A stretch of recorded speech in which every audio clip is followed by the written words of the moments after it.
Welcome to Emmy Interview and Talks. I'm a professor of management and organization.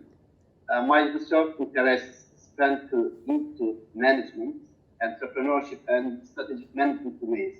I'm chair of Emmy Congress. In this program, our title is Impact of COVID-19 on the Future of Work in Face of Workforce.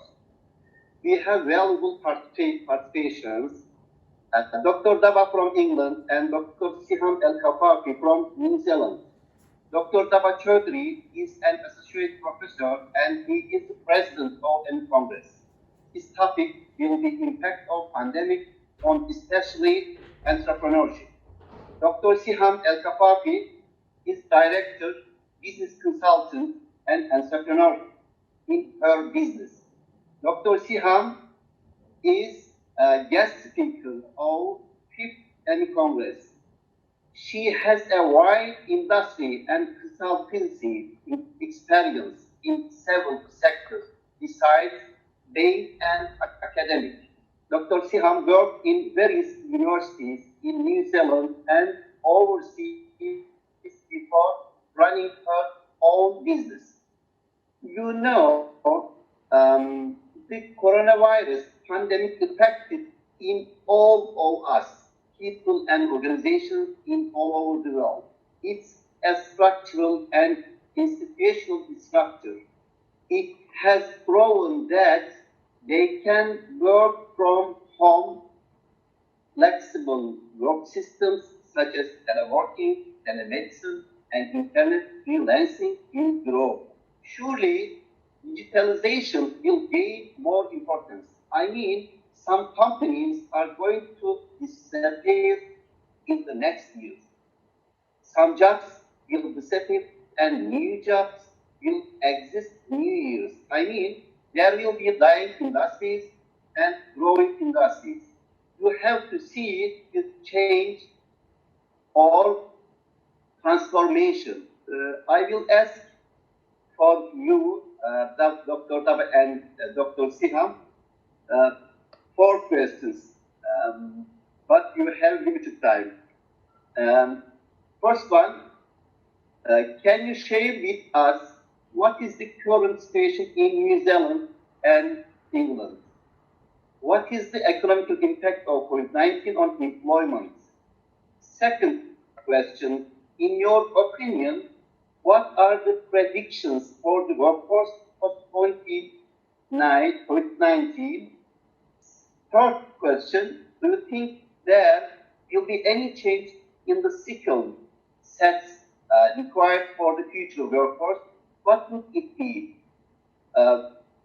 Finally, what could be the opportunities for the future of work? Thank you. Dr. Daba and Dr. Siham. These questions. Thank you. Thank you very much, Professor Himmet KARADAL. I think, first of all, I want to thank you all to invite me. And as you mentioned, obviously I'm based on UK and I'm in the co-president of the Emmy conference.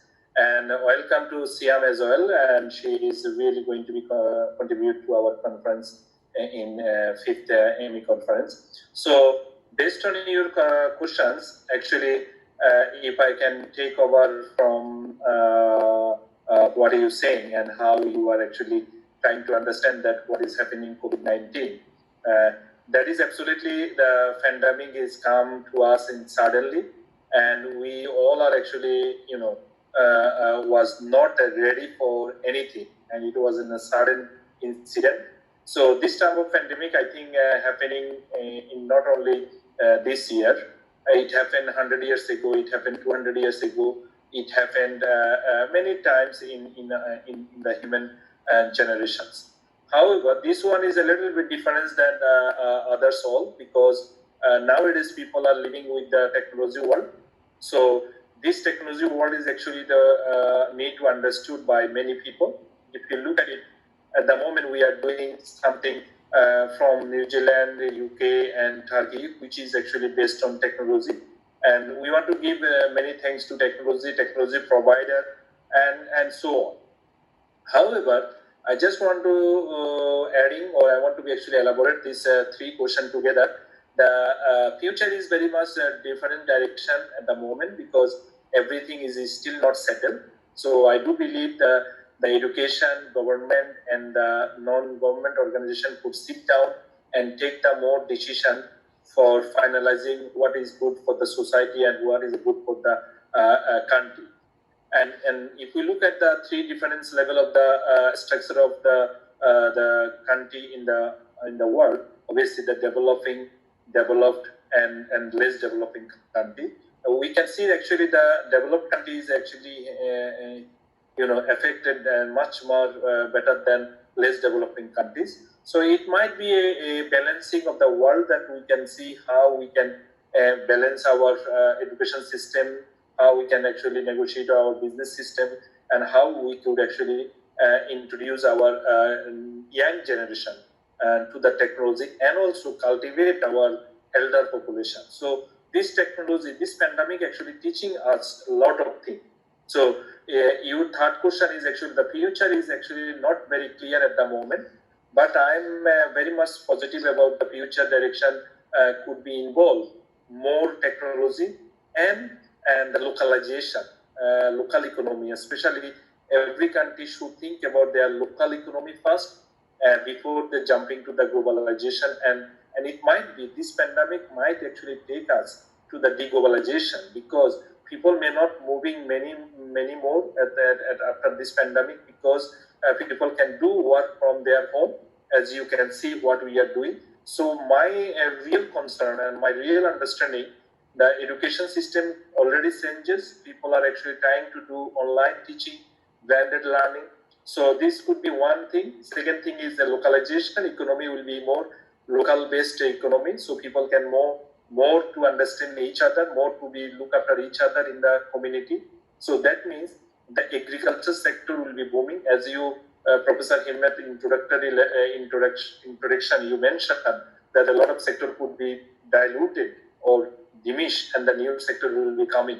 So I think the world should think about the agriculture sector much positively, and then obviously the involving technology could be the better choice. So yes, I want to leave it now here and to give the Siham to talk, and then probably in the conclusion part we can talk again few things. So thank you very much, Professor Himmet, and now to Dr. Siham, please.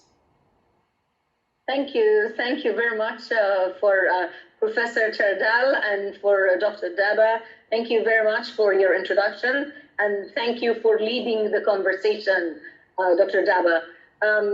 In relation to the first question about the impact of the COVID-19 and what's happening here in New Zealand, as we all know, all the countries passed by the same phases, and we are in different recovery phases. So we had, all of us, lockdowns, and my opinion is it was not only negative, it had also its positive impact. So if we look at it in totality, of course, the negativity impacted globally. Lots of people lost their jobs, which created lots of financial stresses. Lots of businesses here in New Zealand shut down, although the government has been giving subsidies and trying to help them. So all these economic and financial crises, and also with the closure of airports, has impacted on various sectors like tourism, education, and international trade. But having said that, there is also the positive impact of coronavirus. And just to give you a quick figures about where are we at here in New Zealand, we are considered right now free of COVID-19. We've had a whole week with not a single case. The total cases that we had since the acknowledgement of COVID-19 in New Zealand, we have in total 1,504 cases. Right now, everybody recovered, only one active case, and we had 21 deaths, which is actually good. So it is good from the health perspective, but if we're going to look at the economic perspective, it was really a big hit. But having said that, it actually enabled a new culture, the culture of we, instead of saying the culture of I. It started having the social solidarity and the sense of community and lots of positive changes in the lifestyles of people. So some of the people started reassessing what are the work opportunities, trying to be more innovative and creative, and to look at what could be the career changes, what could be the opportunities. And of course, technology plays a huge role in this perspective. You asked also, Professor Chowdhury, is that what could be the predictions? I have 3 points in relation to the predictions to comment on. These things have already existed and they are still continuing. So the first one is remote work. And the second one is the great role of technology. And the third one is the new face of the future workforce. The remote work and how it happened after the COVID-19, and what are the factors that is letting those CEOs and leaders of organizations to look for that.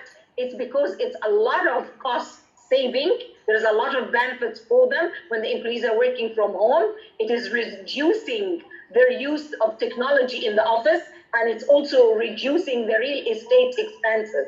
And if we are going to look from the employees' perspective, it is saving approximately about $4,000 per year for them, less commuting, less office meals, less miscellaneous expenses.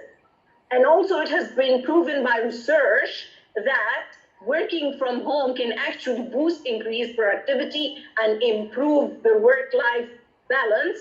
I mean, of course, it's also helpful environmentally because there is less pollution.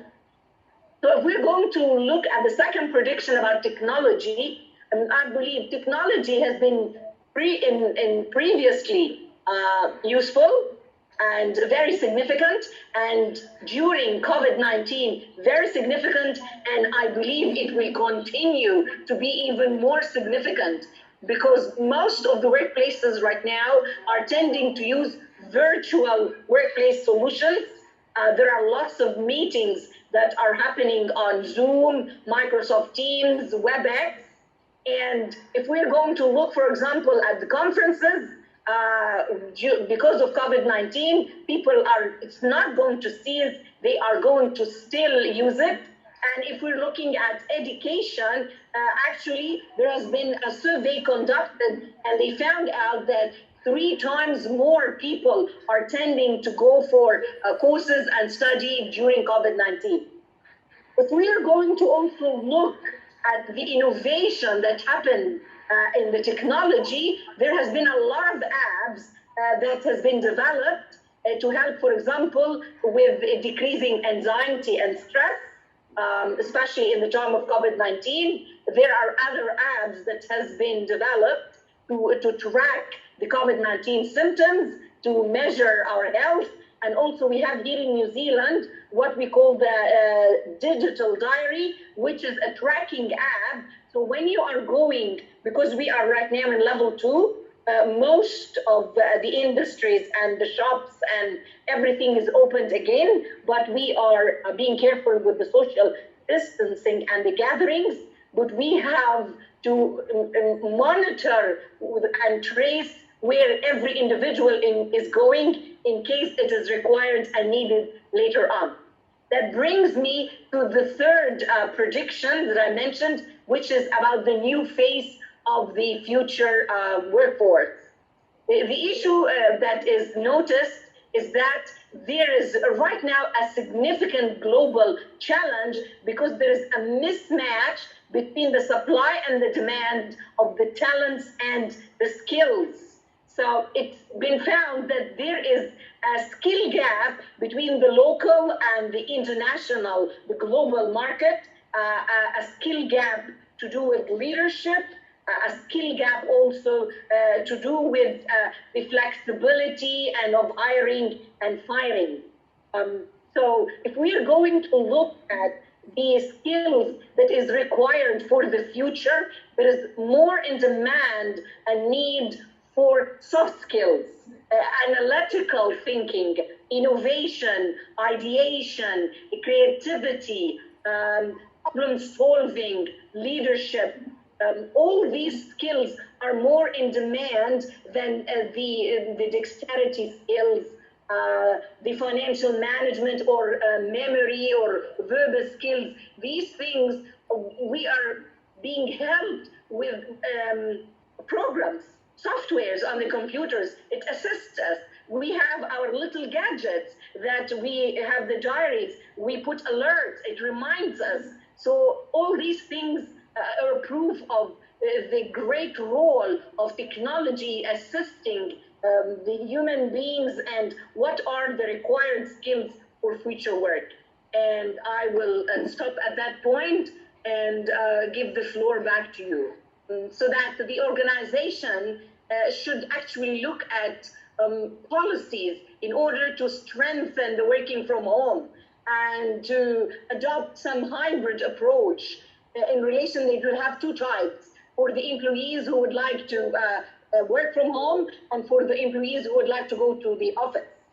And also how the employees should be more flexible and versatile to look at new career opportunities, contract work or small projects, and also the importance of the entrepreneurial spirit that is really in demand in such a new creative culture to open doors for them. And the key thing, if we're talking about innovation and entrepreneurship, the most important thing here is collaboration. So organizations should actually become more collaborative and less competitive.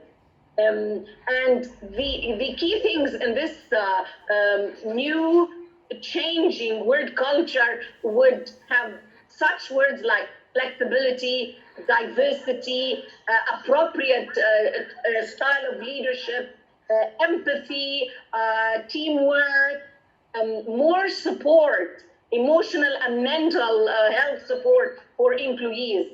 So for this future, some of the employees will need reskilling and upskilling, and companies should invest more in their employees from this perspective.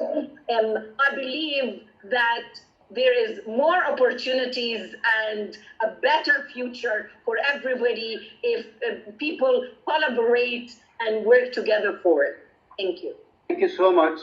Thank you for inviting us, and thank you for hosting for this entrepreneurship and talk. I hope our conference will be creating new direction from all guest speakers. And Dr. Siham is one of our guest speakers, and I am hoping she will give her more inside talk on the day. So I'm inviting everybody. I hope that everybody will come on this conference, especially 29 and 30th June, end of next month. So thank you very much. And thanks to Siham from New Zealand. And it is, I think, 2 o'clock in the morning. So thank you so much that you are actually wake up and giving this talk to us, especially for AMI conference. So thank you. Thanks. Yes, Professor, anything. Thank you very much. Thank you. Thanks for both of you, and it is my pleasure. And I look forward to participate on the AMI Congress at the end of June. Thank you very much. Thanks a lot. God bless. Thanks so much. a lot. Thanks. Thank you.